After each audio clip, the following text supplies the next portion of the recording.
I stood in my cleaning uniform outside the $50,000 vineyard venue, holding the cancellation papers my daughter didn't know I could afford to sign.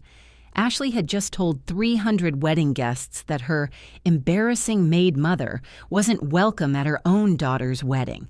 What she didn't know was that this poor woman had been secretly building a fortune while scrubbing their toilets, and I was about to teach her the most expensive lesson of her life. My name is Sandra Williams, and at 52 years old, I've become an expert at being invisible. Every morning at 4:30 a.m., my alarm pierces through the silence of my modest two-bedroom apartment, and I begin the ritual I've perfected over 22 years. The coffee maker gurgles to life while I stretch hands that tell stories, calloused from countless hours of scrubbing, cleaning, and polishing other people's dreams. The photo on my kitchen counter shows Ashley in her graduation cap, diploma held high, that radiant smile I'd worked every overtime hour to make possible. Stanford University summa cum laude, worth every ache in these weathered hands. By 6 a.m., I'm pulling into the circular driveway of Margaret Chen's sprawling Palo Alto mansion. Tech executive, they call her, the kind of woman who makes more money in a day than I see in months. But here's what's funny about being invisible. People say the most interesting things when they think you can't understand them. The IPO launches next quarter. Margaret's voice drifts from her home office as I dust the hallway. Pre-market indicators suggest we're looking at a 40% surge in the first week alone. 20 years of this. 20 years of absorbing conversations about venture capital, stock options, and emerging markets while scrubbing marble countertops. You'd be amazed what Silicon Valley's elite discuss when the help is just background noise. Well, here's the thing about being underestimated. It gives you advantages other people never see coming. I remember the first time it clicked. Ashley was 5, and I was cleaning the home office of some investor whose name I've long forgotten. He was on a conference call about this little-known search engine company called Google. Revolutionary algorithm, he kept saying. Ground floor opportunity. That night, I opened my first investment account with $500. Not much, but it was a start. The pattern became my secret addiction.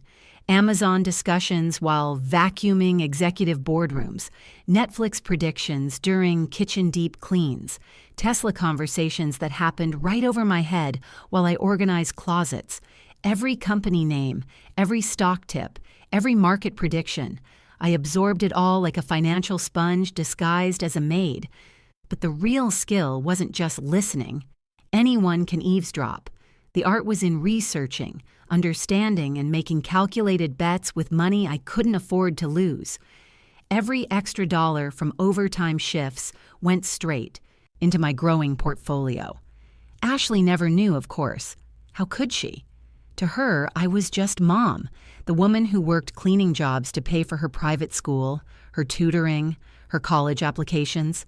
The woman who wore the same 3 outfits to every parent-teacher conference because her daughter's future mattered more than her wardrobe. Last month, Ashley called with news that made my heart soar. "Mom, I'm engaged." "David Thornton," she said. Successful tech executive, great family, everything she'd ever wanted. My excitement must have been embarrassing to her because she quickly changed the subject when I started asking about wedding plans. "It's expensive, Mom. We're looking at venues, but they're all pretty exclusive, probably out of our budget range." Our budget range? As if I couldn't contribute anything meaningful to my own daughter's wedding. Then there's the engagement party at David's penthouse. Gorgeous place.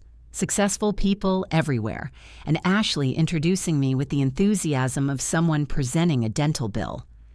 When people asked what I do for work, Ashley would jump in with vague answers about me being between jobs or exploring new opportunities. Never once did she say I clean houses. Never once did she mention the woman who sacrificed everything so she could belong in rooms exactly like that one. But the real punch came 3 weeks ago when Ashley showed up at my apartment. Rare occurrence, trust me, and delivered the news that would change everything between us forever. Ashley sat on my worn couch that Tuesday evening, looking around my apartment like she was seeing it for the first time. Maybe she was. When's the last time my successful daughter visited her mother's humble home? I honestly couldn't remember. "Mom, we need to talk about the wedding," she started, her voice carrying that tone people use when they're about to deliver bad news. I'd heard it from doctors, landlords, and bill collectors, never from my daughter. "Of course, sweetheart. What's on your mind?" She fidgeted with her engagement ring, a gorgeous piece that probably cost more than my car. "It's complicated. David's family is, well, they're very established in Silicon Valley. His mother knows everyone: venture capitalists, tech founders, social influencers. This wedding isn't just about us. It's about our future in this community." I nodded, waiting for her to get to the point. The knot in my stomach was already forming. "The thing is, Mom, I've been thinking about the guest list. The venue we chose, Bella Vista Vineyard, it's very exclusive, the kind of place where appearances matter. David's colleagues will be there, his business partners, people who could affect his career." Where was this going? "Ashley, what are you trying to tell me?" She took a deep breath. "I think it would be better if you didn't come to the wedding." The words hit me like a physical blow. Better if I didn't come. To my own daughter's wedding. "I don't understand," I managed to say, though part of me understood perfectly. "Mom, you clean houses for a living. David's mother has already made comments about him marrying down. If people see you there, if they find out what you do—" She trailed off, but the message was crystal clear. "You're an embarrassment." That's what she couldn't quite say out loud. "Ashley, I raised you. I sacrificed everything so you could have the opportunities." "I know, and I'm grateful. But this is about more than just one day. This is about David's reputation, his business relationships. These people, they judge everything. What you wear, what you do, where you come from." The irony was so thick I could taste it. These people, the same people whose homes I'd been cleaning for decades, the same people whose financial conversations had been my graduate school education in investing. So what am I supposed to tell people when they ask where your mother is? Ashley had clearly thought this through. "I've been saying you're traveling abroad for work, some kind of consulting opportunity in Europe. It explains why you can't make it, and it sounds—" She searched for the word. "Respectable?" I finished for her. She had the decency to look ashamed. "Mom, after the wedding, after things settle down, we can have our own celebration, just us. But for the actual ceremony with all these people watching, judging every detail—" I sat quietly for a long moment. 22 years of sacrifice, 22 years of putting her needs before my own, for this. "Is this really what you want?" I asked. "It's what's best for everyone," she replied, and I could hear her trying to convince herself as much as me. "Okay," I said simply. Ashley blinked. "Okay? If that's how you feel, then okay." She hugged me before leaving, probably relieved I hadn't fought her on it. Truth is, I was too hurt to fight, too shocked to argue. But after she left, after I heard her car drive away, I sat on that same couch and cried harder than I had since her father walked out 25 years ago. Then something else kicked in. Call it curiosity, call it spite. But I wanted to know more about these supposedly superior people my daughter was so desperate to impress. Research has always been my strength. Remember, I'd been studying companies and markets for 20 years. People aren't much different from stocks. Dig deep enough and you'll find the real numbers behind the flashy presentation. The Thornton family was fascinating. David's father, Richard, owned a small marketing firm that looked impressive on paper, but was drowning in debt.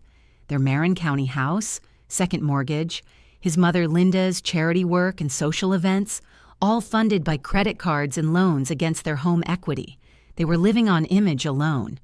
Meanwhile, my cleaning lady portfolio had quietly grown to $2.3 million, but here's where the story gets interesting.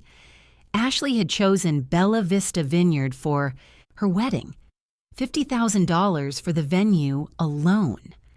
I knew this because David's family was helping pay for it, and according to my research, they were stretching every line of credit to make it happen. Bella Vista Vineyard, beautiful place. Rolling hills, perfect lighting for photos.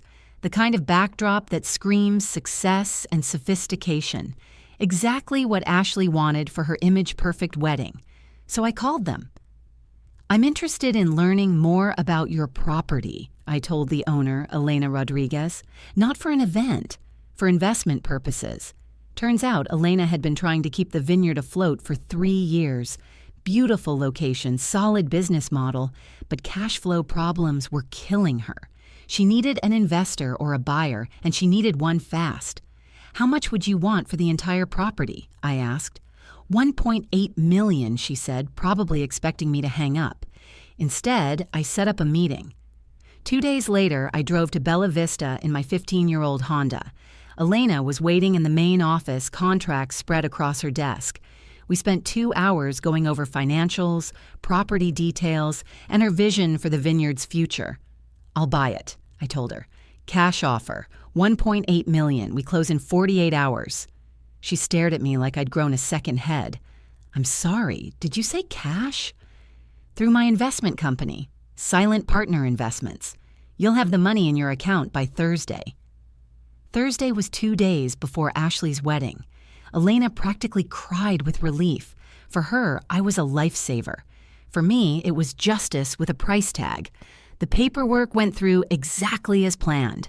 By Friday afternoon, I owned the venue where my daughter was getting married, the daughter who thought I was too poor and embarrassing to attend her wedding. Saturday morning arrived with that crisp autumn air that makes everything feel possible. I watched from my car as vendors arrived at the vineyard, setting up flowers, arranging chairs, preparing for the 300 guests who had no idea what was about to happen. I saw Ashley in her wedding dress through the bridal suite window. She looked beautiful, radiant, and completely oblivious to the fact that her poor mother now owned the ground she was standing on. At 2 p.m., 1 hour before the ceremony, I walked up to the main entrance in my best dress. Not expensive, but dignified. Ashley spotted me immediately and her face went white. The conversation that followed would change everything between us forever. But that moment, walking toward my daughter knowing what I was about to reveal, that was when 22 years of being underestimated finally paid off. At 2 p.m. sharp, I walked through those vineyard gates wearing my navy blue dress, the one I'd bought for Ashley's college graduation. Nothing fancy, but it had dignity. That's all I needed. Ashley saw me first. Her face went from bridal glow to absolute horror in about 2 seconds flat. "Mom, what are you doing here?" She rushed over in her wedding dress, practically hissing the words. "We talked about this. You can't be here." The bridesmaids were staring. David's groomsmen looked confused. Wedding guests were starting to notice the commotion. "I need to speak with the venue manager," I said calmly. "Business matter." "Business matter? Mom, you're embarrassing me. David's parents are right over there. Please just leave before—" That's when Elena Rodriguez appeared, clipboard in hand, walking straight toward us with a huge smile. "Ms. Williams, welcome to your vineyard. How does everything look?" Your vineyard. Those 2 words hung in the air like a bomb waiting to explode. Ashley blinked. "I'm sorry, what?"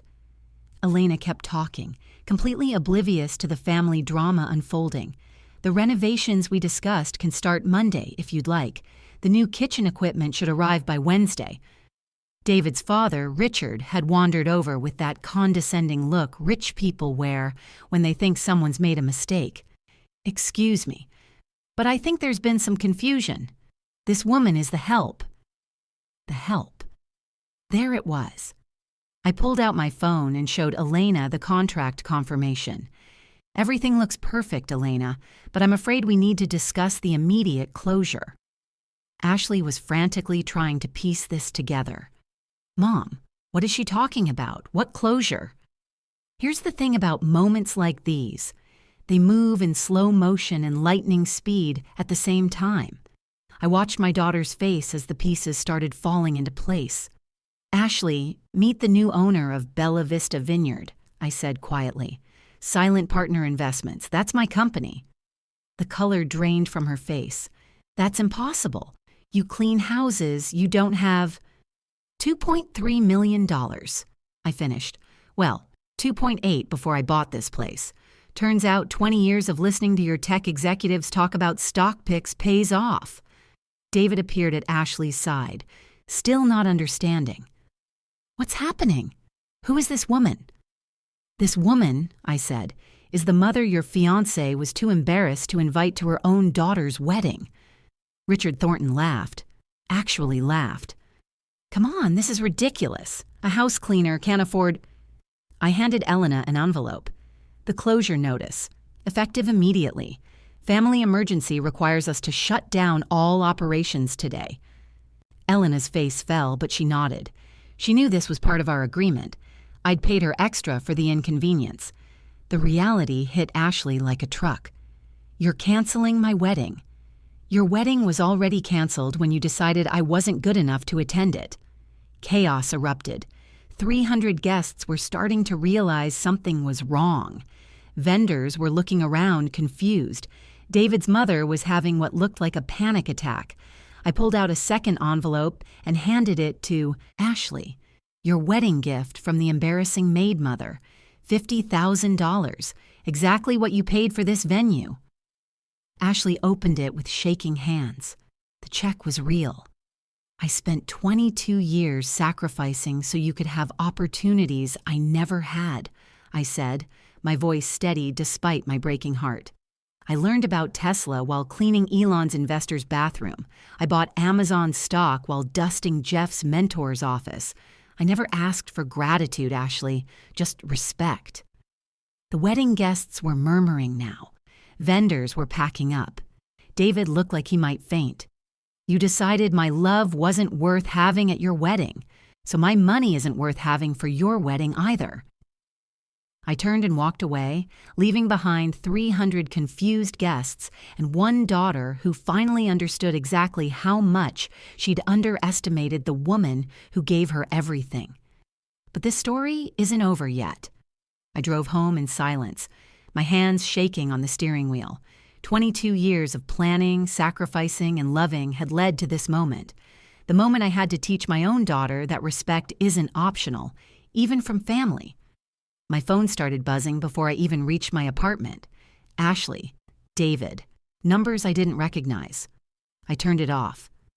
Back in my modest two-bedroom place, I sat on that same worn couch where Ashley had delivered her devastating news just weeks earlier. The photo from her Stanford graduation still smiled at me from the kitchen counter. My beautiful, brilliant daughter, who had somehow learned everything except basic human decency. The irony wasn't lost on me. While Ashley worried about appearances and social status, she'd completely missed the woman sitting right in front of her. The woman who'd been building wealth while her supposedly sophisticated friends were building debt. The woman who understood their tech world better than they realized. But here's what hurt most. I wasn't celebrating. You'd think crushing your ungrateful daughter's wedding would feel like victory. Instead, I felt hollow, empty, like I'd won a battle but lost something much more important. My laptop sat open on the coffee table, showing my investment portfolio. $2.3 million. Not bad for a woman who just cleans houses. Amazon, Apple, Google, Tesla, all the companies I'd learned about while being invisible in Silicon Valley's most powerful homes. Ashley would figure it out eventually. She'd realize that her embarrassing mother had been smarter than everyone she was trying to impress. That the woman she rejected knew more about the tech world than David's entire social circle. I started typing a letter, not an angry one, not vindictive, just honest. Ashley, I wrote, when you're ready to talk to your mother, not the image you have of me, but the actual woman who raised you, I'll be here. Same apartment, same phone number, same love, despite everything. I folded the letter and put it in an envelope. Someday, maybe, she'd be ready to hear it. My phone buzzed with a text from Elena Rodriguez. Thank you for everything. The extra money will help me start fresh, somewhere new. At least someone's life got better today. I looked at Ashley's graduation photo one more time. That smile, that pride, that moment when I thought I'd done everything right. Maybe I had. Maybe respect is something you have to lose before you can truly find it. Maybe my daughter just needed time to remember who raised her to be so strong.